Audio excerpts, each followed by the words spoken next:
बड़ी खबर इसी बीच आ रही है। आपको बता दें कि बड़ी खबर है यूएन नेतन्याहू के भाषण के बाद बड़ी खबर कि लेबनान पर बड़ा हमला उसके बाद ही किया गया। इजरायली सेना ने हिजबुल्लाह के मुख्यालय पर बमबारी की और न्यूयॉर्क से नेतन्याहू के आदेश के बाद लेबनान पर यह एयर स्ट्राइक की गई। बड़ी खबर है यूएन में एक तरफ आपने देखा कि संबोधन चल रहा था नेतन्याहू का, उसके बाद कहा जा रहा है कि बाकायदा वहां से आदेश और उसके बाद लेबनान में ताबड़तोड़ एयर स्ट्राइक बमबारी शुरू कर दी गई। बड़ी खबर इसमें नसरल्लाह के घायल होने की खबर इस वक्त आ रही है, लेकिन ये एक तरह से अमेरिका में यूएन में जाकर बाकायदा यह आदेश पारित किया गया नेतन्याहू की तरफ से और वहां बहुत सारी बातें उन्होंने कही। उसके बाद ये धमाका, ये एयर स्ट्राइक की गई है जिसमें नसरल्लाह के घायल होने की खबर है। राहुल डबास हमारे साथ लगातार हैं। राहुल, ये कहा जाए कि वहां पर साफ तौर पर आज के संबोधन में कई बातों का जिक्र और इजराइल को लेकर जो नेतन्याहू की पॉलिसी थी या जिस तरीके से दुश्मनों को लेकर था वो बहुत ओपनली कहा था और उसी के कुछ घंटे के भीतर ये धमाका, ये एयर स्ट्राइक शुरू।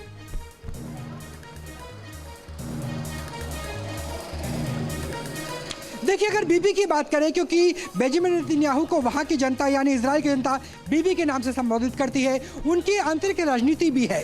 उन्हें लगता है कि अगर चुनाव होंगे और चुनाव में वो एक विजेता के तौर पे, एक विक्टेटर के तौर पे नहीं जा पाए तो इजराइल की जनता उन्हें नकार देगी और यही वजह है एक तरफ संबोधन और दूसरी तरफ हिजबुल्लाह के ऊपर, हेडक्वार्टर के ऊपर हमला, और वो भी लेबनान की राजधानी बेरूत को निशाना बनाते हुए। सीधे तौर पर इसमें CIA है, इसमें मोसाद है, इसमें IDF की पूरी प्लानिंग है और एक टारगेट हमला किया गया है। और ये साफ संकेत दे दिए गए हैं कि जैसे UNGC में कोशिश की जा रही थी कि सिक्योरिटी काउंसिल में जाएंगे और एक सीज फायर की जाएगी, जिसे ब्रोक कराने की कोशिश फ्रांस ने भी की थी और तुर्किया ने भी की थी, तो अर्दोगान को भी एक बड़ा झटका लगा है। यानी सीज फायर नहीं होगी बल्कि टू फ्रंट वॉर के लिए इजराइल ने पूरी तरह से कमर कस ली है।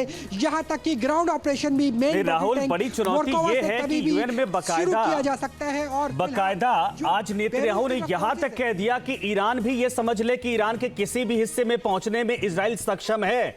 यानी लेबनान, हमास, हूती, ये तीनों फ्रंट तो समझ में आता है, लेकिन धमकी सीधे ईरान को भी थी और उसी के कुछ मिनट के भीतर ये धमाका।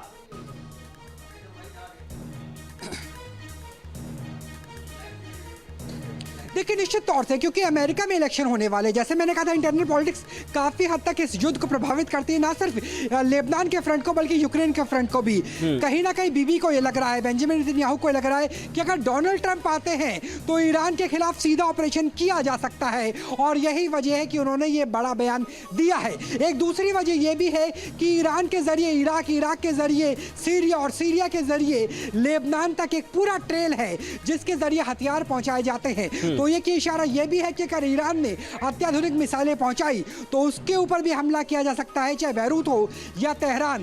बिल्कुल ठीक है राहुल, मैं दोबारा आपके पास आता हूं। एक और बड़ी खबर इसी बीच आ रही है। लेबनान की राजधानी बेरूत में भारी तबाही, यह बड़ी खबर इस वक्त आ रही है। इजरायली हमले में बेरूत में कई इमारतें नष्ट हो चुके हैं। इजरायल ने बेरूत पर 2000 पाउंड बम गिराए हैं। हमले में अमेरिकी बंकर बस्टिंग बमों का इस्तेमाल किया गया। यह बड़ी खबर है, ये बड़ी खबर कि इसी हमले में नसरल्लाह के घायल होने की खबर भी है। बेरूत में भारी बमबारी की गई है। इजरायली हमले में बेरूत में कई इमारतें तबाह हो चुकी हैं। ये तस्वीर जो हम आपको दिखा रहे हैं, इजरायल ने बेरूत में 2000 पाउंड बम गिराए हैं। हमले में अमेरिकी बंकर बस्टिंग बमों का इस्तेमाल किया गया। यानी न सिर्फ इमारतें बल्कि अंदर जो बंकर है उनको भी ये बम तबाह कर देता है और उसके बाद जो परिणाम है इस वक्त आप टीवी स्क्रीन पर देख सकते हैं। दो तस्वीरें आपके सामने और इसी बंकर बस्टिंग बम का इस्तेमाल करके ये बड़ी खबर है कि नसरल्लाह को भी घायल इजरायल ने कर दिया है। यह बड़ी खबर इस वक्त आ रही है। हालांकि कुछ देर में बाकायदा अभी हिजबुल्लाह की तरफ से प्रेस कॉन्फ्रेंस होने वाली है, लेकिन लेबनानी मीडिया का यह दावा है कि इसी हमले में बेरूत में जो एयर स्ट्राइक की गई है इसी में बाकायदा नसरल्लाह घायल हुआ है। राहुल डबास हमारे साथ है। राहुल, जिस बम का इस्तेमाल किया गया है, जिस बम की चर्चा हो रही है, वो कितना घातक है? बताया जा रहा है कि 2000 टन का बम का इस्तेमाल, उसके अलावा कई बंकर बस्टिंग बमों से वहां पर जो बंकर थे उनको तबाह किया गया।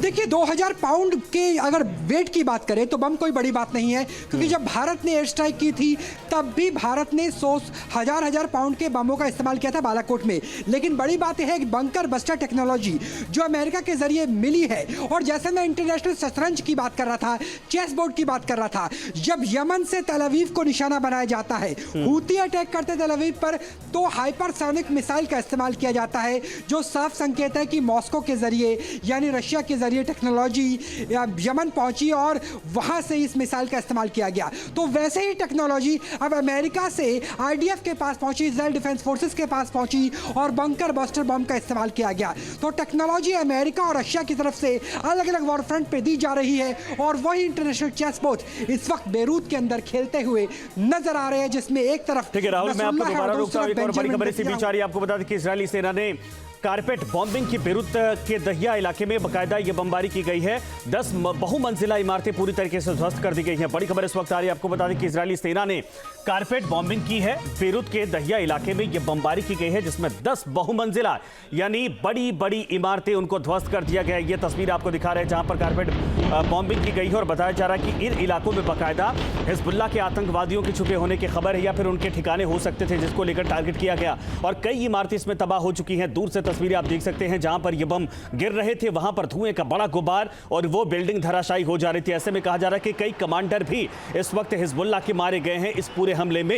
ये तस्वीरें कई जगहों से आई हैं, लेकिन साफ तौर पर बेरूत के कई इलाकों में एक साथ ये एयर स्ट्राइक की गई है और कई बमों का इस्तेमाल किया गया है। बंकर बस्टिंग बम का इस्तेमाल किया गया है। इसके अलावा आपको बता दें कि दूसरे बमों का इस्तेमाल करके कारपेट बॉम्बिंग की गई है और यहां पर कई इमारतों को एक साथ तबाह किया गया है। राहुल हमारे साथ लगातार हैं। राहुल, इसको लेकर क्या जानकारी है? कितनी तबाही मची है? क्या अपडेट है इसको लेकर? कितने कमांडर मारे गए?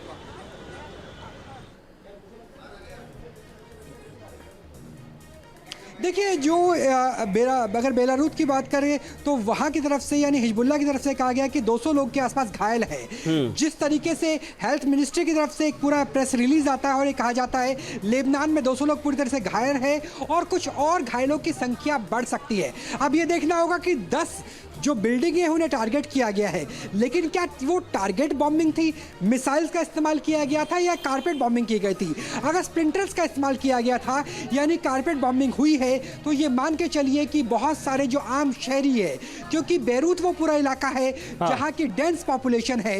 हालांकि पूरे देश की पॉपुलेशन भी लगभग 70 लाख के आसपास है, इजराइल से कुछ कम बताई जाती है।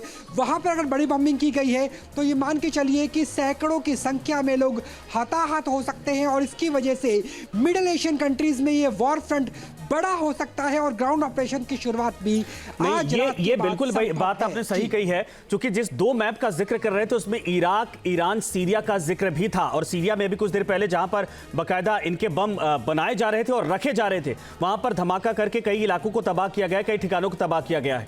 ये जो आप कह रहे हैं बार बार कि ग्राउंड अटैक या फिर ग्राउंड वॉर की शुरुआत हो सकती है या फिर ये उसका प्री एक तरह से सिनेरियो दिखाई दे रहा है, क्या ये माना जाए कि हिजबुल्लाह अगर इसमें नसरुल्लाह घायल होता है या फिर हिजबुल्लाह को तबाह करने के लिए आईडीएफ एक और बड़ा स्ट्राइक करता है, कदम उठाता है, तो यह मामला वाकई में बहुत दूर तक दिखाई देगा? यह ईरान, इराक, सीरिया सबको प्रभावित करने वाला है?